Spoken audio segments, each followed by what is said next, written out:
How Nigerian soldiers attacked, killed IPOB members while praying in Enugu, abducted others, Biafra group kicks. The Biafra group have kicked and complained on how Nigerian soldiers have killed IPOB members while praying in Enugu. They also abducted some of their members. If this is your first time of joining us on this wonderful channel, please go ahead and subscribe, like, share, and also remember to on your notification button so that whenever we are posting news, you will be the first to collect it. Let's go down to the news proper as see the hot. The indigenous people of Biafra, IPOB, has alleged that some soldiers of the Nigerian army on Monday attacked and killed some of its members while some were abducted, maybe to harvest their organs for sale and racketeering. IPOB made the allegation on Tuesday in a statement released by its media and publicity secretary, Emma Powerful. Powerful stated that the IPOB members were praying and holding a candlelight service at Emene area of Enugu in Enugu State on Monday night for the remembrance of the people of the Southeast killed during the Civil War when the Nigerian soldier alleged attacked them. He said that globally, Biafrans gathered in various continents on the 29th and 30th of May 2023 to honor their fallen heroes and heroines without harassment, but it was only in Nigeria that our people were attacked, abducted, and killed. Nigerians' combined military team attacked peaceful Biafrans holding a candlelight service and offering prayers for the fallen Biafran heroes and heroines at Emene, Enugu State on the 29th of May 2023. The Biafrans were peaceful and praying when the gathering was invaded by an overzealous Nigerian military. The military shot some of the participants dead and whisked others away, maybe to harvest their organs for sale and racketeering.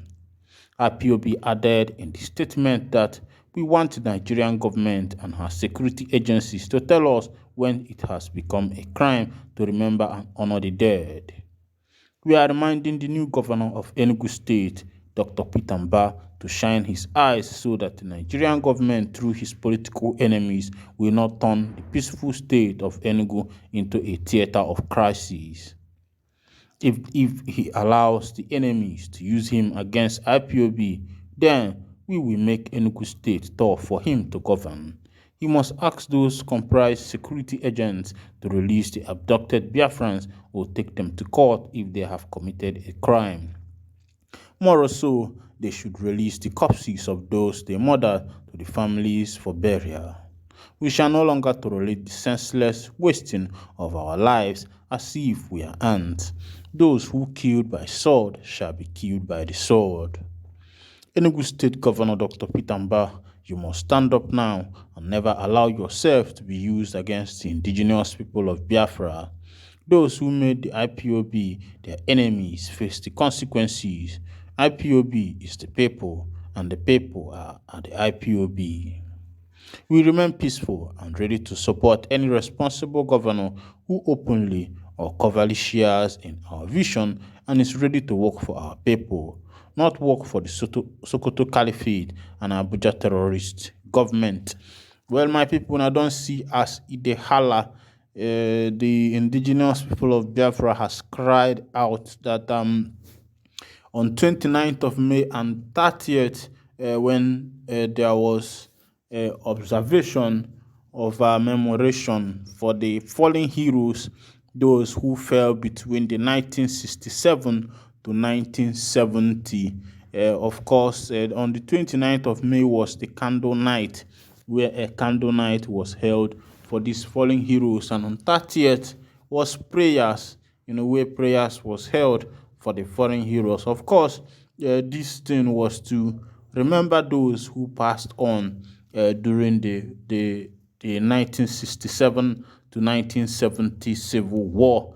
Of course, if you have a parent or a father or a grandfather, a grandmother who was around as of that time, you will hear the first-hand story of what actually happened during that 1967 and 1970. They will also tell you the heroic story of some of the Biafran soldiers, Biafran warlords who fought during that season to make sure that Anibo was secured even up to today.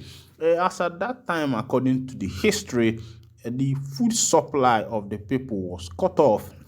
Nigerian government, cut off the food supply of the people as was advised by the Britain to the then head of state, Gowon, because then Gowon was the head of state and Ojukwu was also the head of state of the eastern Nigeria before he declared the nation of the Republic of Biafra.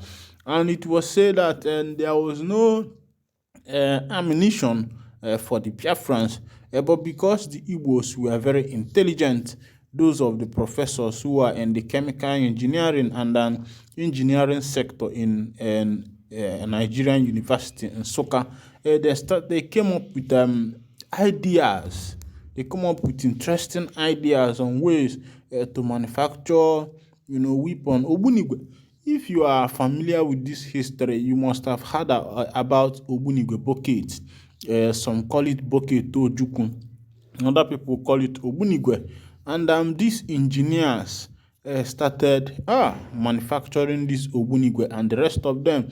They even manufactured the car by themselves, and there was no fuel.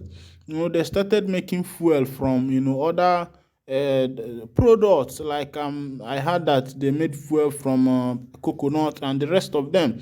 Even palm oil was converted to fuel and the rest of them. They know how they did all those stuff, to be able to come up with something, because there was no weapon, there was no ammunition. And Biafran, they had their own airport, a secret airport around within Ihala and the rest of them, where their plane will come back in the night and the rest of them.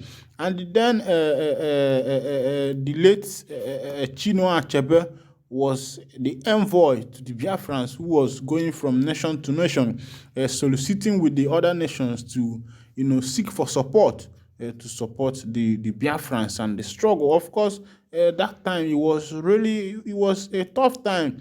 If you have read Chinua Achebe's There Was a Country, and also that of Chimamanda Adichie's Half of a Yellow Sun, you'll be able to, even if you were not there during that tough time, you'll be able to grab this story. But if you have parents, who were there during the time this war was fought, they will tell you what happened between Ojukwu, Victor Banjo, and the rest of them. What transpired, even how some people betrayed the struggle, some Igbos, and also those from the family side betrayed the struggle and the rest of them. Many things happened, and even how Gowon's men and the rest of them came into the southeast, conquered. You will be hearing statements like Alsa Batoka. If you are an Igbo person, there are this statement like that, like Alsa Batoka.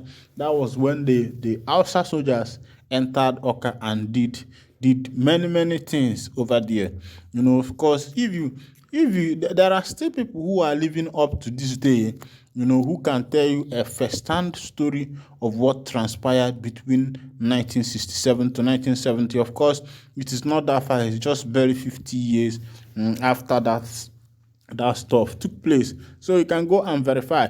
Meanwhile, it is not a taboo. It is not an anathema, for the people who lost their loved ones long time ago to decide and say, okay, today we are going to be having a memorial of the people that we once lost, people that we once had by our side, who were our friends, who were our family members, to come back, gather, and in the memory of them. Of course, this thing was held almost all over the world, and I don't know why Nigerians' own should be different.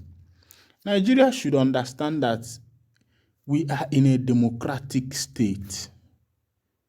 I think even these soldiers, these policemen who are doing these things should also understand the meaning of democracy. I think it's high time Nigeria stop recruiting illiterate into the military, into the force.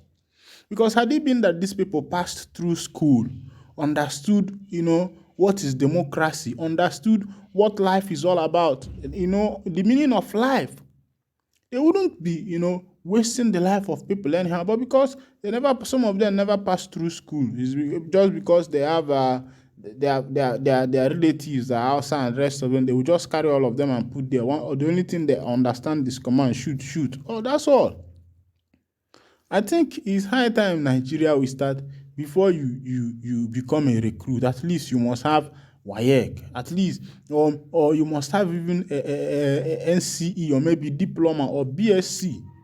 At least by that time, your brain must have had gone through the 4 walls of the university. Then you understand what life is all about.